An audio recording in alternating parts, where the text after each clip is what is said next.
March মাসে কর্কট রাশির জাতক এবং জাতিকাদের মার্চ মাসে প্রধানত 4টি গ্রহ রাশি পরিবর্তন করছে।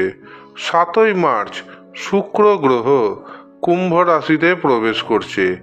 একই দিনে বুধ গ্রহ মীন রাশিতে প্রবেশ করছে। এই বুধ গ্রহ আবার 26শে মার্চ মেষ রাশিতে প্রবেশ করছে। 15ই মার্চ সূর্য মীন রাশিতে প্রবেশ করছে।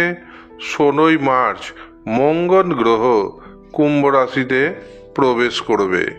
শরীর স্বাস্থ্যের দিক থেকে মার্চ মাসে আপনাকে যথেষ্ট সাবধান থাকতে হবে।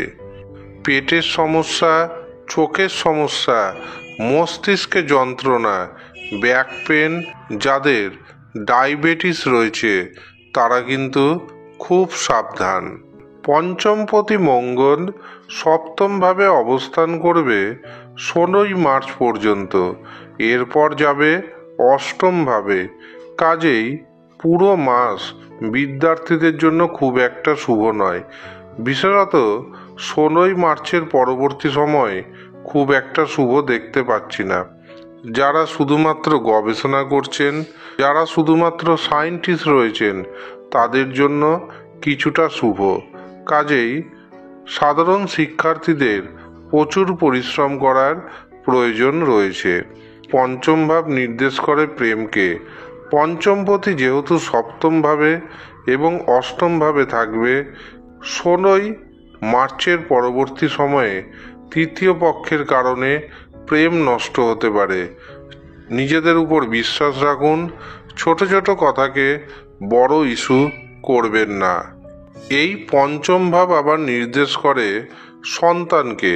যারা গর্ভবতী নারী রয়েছেন তাদের মার্চ মাসে বিশেষভাবে সাবধান থাকার প্রয়োজনীয়তা রয়েছে। এছাড়াও দাম্পত্য জীবনে মতান্তর দেখা দিতে পারে। ছোট ছোট কথাকে ইগনোর করার চেষ্টা করবেন। অর্থ সৌভাগ্যের কথায় ধনপতি রবি এবং ব্যবসার অধিপতি শনি। ব্যবসার অধিপতি শনি অষ্টমভাবে থাকছে। এছাড়াও সূর্য থাকছে অষ্টমভাবে 15ই মার্চ পর্যন্ত। ব্যবসা খুব একটা যে ভালো তা কিন্তু শোনাতে পারছি না। তবে 15ই মার্চের পর ব্যবসা ক্ষেত্রে আপনার পরিবর্তন শুরু হবে।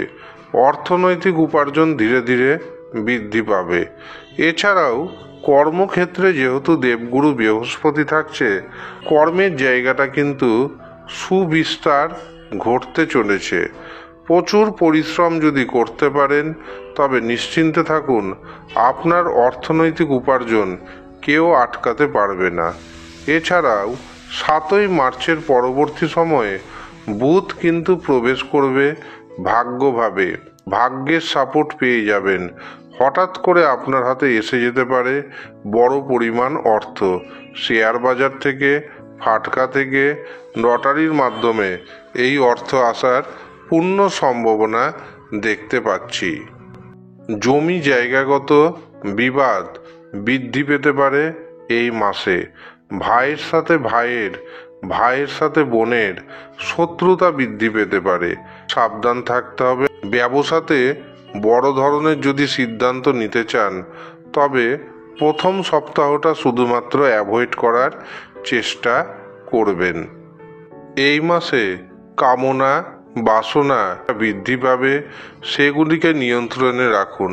নচেত নারী ঘটিত কারণে আপনার নামে বদনাম পড়ে যেতে পারে। মাসের মধ্যম ভাগের পর সূর্য যখন প্রবেশ করবে ভাগ্যভাবে, তখন ভাগ্যের সাপোর্ট পাবেন। ভাগ্যের সাহায্যে আটকে থাকা কাজকর্ম হয়ে যাবে। ভাগ্যের সাহায্যে আপনার ইনকামও বৃদ্ধি পাবে। এর পাশাপাশি পিতার শরীর স্বাস্থ্য খারাপ হতে পারে, সেদিকে সচেতন থাকতে হবে আপনাকে। এছাড়াও আপনার নামে মিথ্যা কেসে জড়িয়ে যেতে পারেন, সেই দিক থেকেও সাবধান থাকতে হবে। তবে দেবগুরু বৃহস্পতি আপনাকে কিন্তু যথেষ্ট রক্ষা করে যাবে। আপনি প্রতিদিন সকালে ঘুম থেকে উঠে স্নান করে শুদ্ধ বস্ত্র পরিধান করে 108 বার ওম আদিত্যায় নমঃ এই মন্ত্র জপ করুন। এর পাশাপাশি প্রতিদিন একই নিয়মে ওম নমঃ শিবায় এটি 108 বার অবশ্যই জপ করুন। এছাড়াও ওম সাং শনৈশ্চরায় নমঃ এই মন্ত্রটি সন্ধ্যার সময় 108 বার জপ করুন।